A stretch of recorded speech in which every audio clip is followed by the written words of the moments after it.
Terima kasih Anda masih bersama kami di Berita Padang.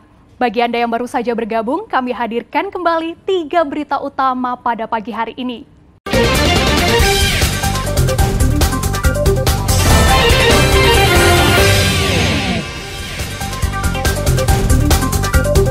Isi kotak amal masjid di Pariaman digasak musafir. Sebuah truk terjun ke jurang sedalam 100 meter di Sitinjau Lawi. 2 SMA di pesisir selatan mendapatkan kendaraan operasional.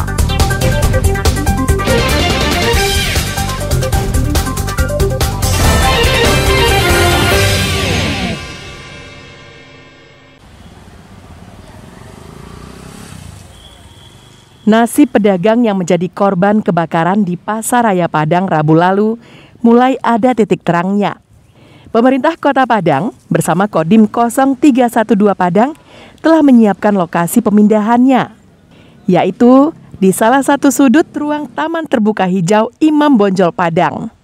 Pihak Kodim menyediakan lahan seluas 1.400 meter persegi yang diperkirakan bisa menampung 285 lapak atau kios pedagang. Jaraknya diperkirakan hanya 100 meter dari lokasi kios mereka yang terbakar.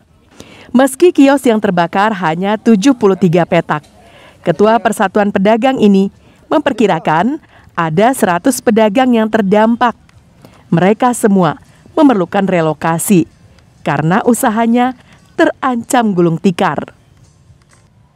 Yang harus direlokasi itu lebih dari 100 kawan-kawan pedagang.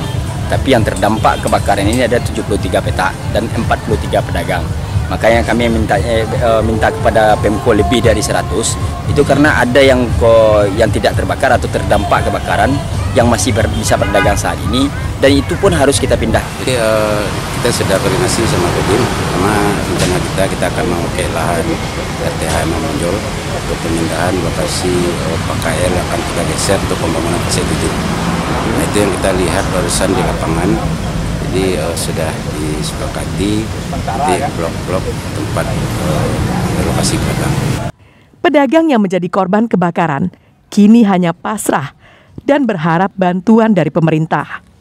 Mereka selama ini hanya menggantungkan hidup dari hasil berdagang. Anak pedagang di pasar ini karena kedai saya terbakar, rencananya saya mau kuliah tahun ini, tapi karena kedai mama saya terbakar, kuliah saya ditunda. Semoga saya dapat perhatian dari pemerintah dan dapat bantuan dari pemerintah agar kedai saya bisa direnovasi. Dan sudah kita sepakati ada lahan 1.400 meter persegi untuk kita tempatkan 285 lapak. Masyarakat sana juga setuju karena juga tempatnya tidak terlalu jauh dari pasar, karena harapan dari Bapak Wali Kota, dari Kadis Perdagangan juga relokasi ini tidak menimbulkan konflik karena terlalu jauh, karena sepi tempatnya. Nah, RTH ini relatif lebih dekat dengan pasar yang ada sekarang. Kebakaran hebat puluhan kios pedagang di halaman Matahari Lama ini terjadi Rabu pagi saat pedagang belum memulai aktivitas perdagangan. Tidak ada korban jiwa, namun kerugian akibat kejadian ini diperkirakan lebih dari 4 miliar rupiah. Robiham melaporkan dari Padang. Yang kakaknya udah belakang pos.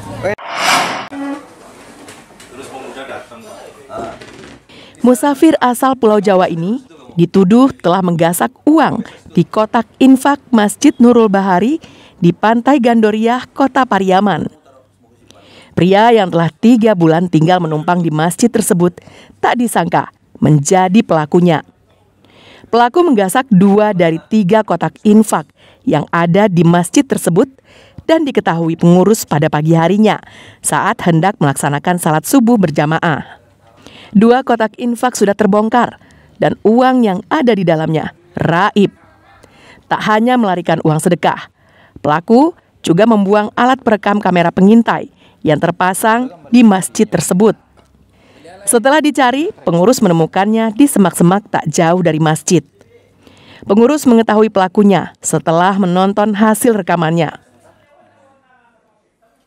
mau subuh dilihat kotak impak dalam kamar udah kebuka 2 buah. Kotaknya ada 3, udah dibuka secara paksa. Terus ketahuannya ketika dibuka CCTV, ketahuanlah pelakunya. Rupanya pelakunya yang biasa di masjid, yaitu seorang musafir. Saat diminta keterangan oleh polisi, pelaku mengakui telah mengambil uang di kotak amal. Sejak menetap di masjid, tersangka tidak punya ongkos untuk pulang ke Pulau Jawa. Dari tangan pelaku, polisi menyita barang bukti, uang kotak infak yang sudah digasak. Setelah dihitung, jumlahnya mencapai Rp3.200.000.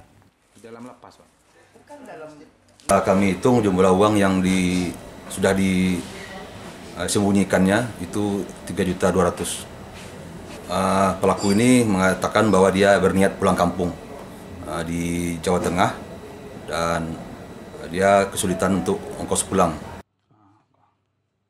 Tersangka dijerat pasal berlapis, yakni pasal 362 KUHP tentang pencurian dan pasal 32 Undang-Undang ITE karena telah merusak dokumen elektronik dengan ancaman hukuman 12 tahun penjara.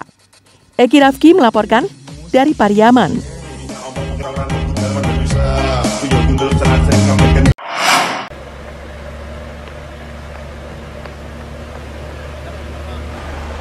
Truk yang berasal dari Palembang menuju Kota Padang terjun ke jurang sedalam 100 meter di kawasan Panorama 2 Sitinjau Lawi, daerah Ladang Padi, pinggiran Kota Padang.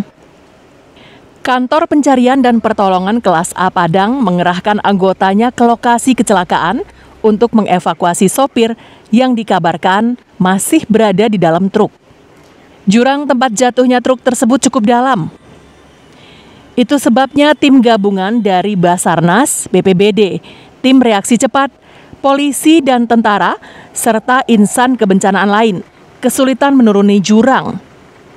Akibatnya hanya sedikit personil SAR yang bisa tiba di dasar jurang. Namun petugas tak menemukan sopir tersebut. Diduga sopir naas tersebut terlempar saat truknya terjun ke jurang. Kencang lah dibawa sini, Bang. Kencang, pas tikungan langsung masuk jurang. Ya. Masuk tadi. Sopirnya masih di dalam, Bang. Masih di dalam. Telah terjadi kecelakaan kendaraan, melibatkan dump truck yang masuk ke jurang ketinggian sekitar 100 meter. Kejadiannya dari informasi saksi mata yaitu 12 malam dini hari tadi dengan satu korban. Korban ini arahnya dari Palembang menuju ke Padang dengan membawa 2 kendaraan bersama temannya. Namun satu kendaraan tadi lepas kendali akhirnya masuk ke jurang. Belum diketahui penyebabnya apa. Tadi pagi sejak informasi terima pada pagi dini hari tadi, tim dari Basarnas telah melakukan 2 kali sorti penurunan untuk menyisir lokasi dan juga kendaraan tersebut. Tidak ditemukan tanda-tanda korban di kendaraan tersebut. Sopir yang hilang tersebut adalah Dede Supriyadi, berusia 35 tahun, berasal dari Palembang. Hingga Senin sore, tim SAR masih mencari korban di sekitar lokasi. Bagi sebagian besar sopir truk, kawasan Ladang Padi merupakan jalur neraka karena pendakiannya curam dan turunannya yang terjal. Jalur sepanjang lebih kurang 10 km tersebut di salah satu sisinya menganga jurang yang dalam. Selain itu, bukit di kawasan tersebut juga kerap longsor. Alfi melaporkan dari Padang.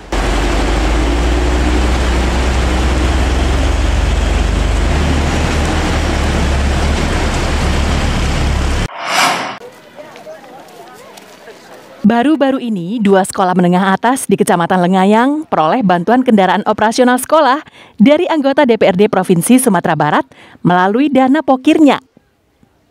Kendaraan yang didapat adalah jenis minibus terbaru. Kendaraan diminta dengan alasan sekolah kerap meminjam mobil. Selama ini kita kesulitan pertama untuk kegiatan sekolah, lomba-lomba ke provinsi ataupun ke kabupaten.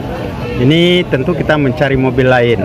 Nah sekarang alhamdulillah sudah dibantu. Memang selain daripada kegiatan sekolah berupa untuk merubah anak-anak, juga kepentingan untuk warga sekolah lainnya seperti guru sakit dan lain sebagainya. Mengunjungi guru yang sakit, membesuk guru yang sakit. Jadi banyak sekali kemanfaatan. Dan bagi anak-anak yang lomba ini dengan mobil operasional sendiri ini mereka akan lebih percaya diri daripada naik angkot umpamanya kan. Meski tak menyalahi aturan, peruntukan dana pokir anggota DPRD Provinsi Sumbar untuk membeli mobil kepala sekolah merupakan ironi tersendiri. Pasalnya, di Kecamatan Lengayang, banyak infrastruktur yang tidak layak lagi, seperti jembatan yang menghubungkan Nagari Kambang Utara dan Nagari Kambang. Jembatan yang berlantaikan papan ini sudah rusak parah. Lantainya banyak patah, serta dinding jembatan rusak dan berkarat. Namun hingga kini belum diperbaiki karena jembatan tersebut adalah kewenangan pemerintah provinsi. Sedangkan jalan menuju jembatan tersebut juga rusak dan berlubang. Jalan yang berstatus jalan kabupaten ini sudah rusak sejak 10 tahun lalu. Sejatinya, dana pokir anggota DPRD diperuntukkan bagi pembangunan infrastruktur dan berguna bagi masyarakat banyak, bukan untuk sekolah negeri yang telah memperoleh berbagai fasilitas dari pemerintah. Banta Fauzan melaporkan dari pesisir selatan.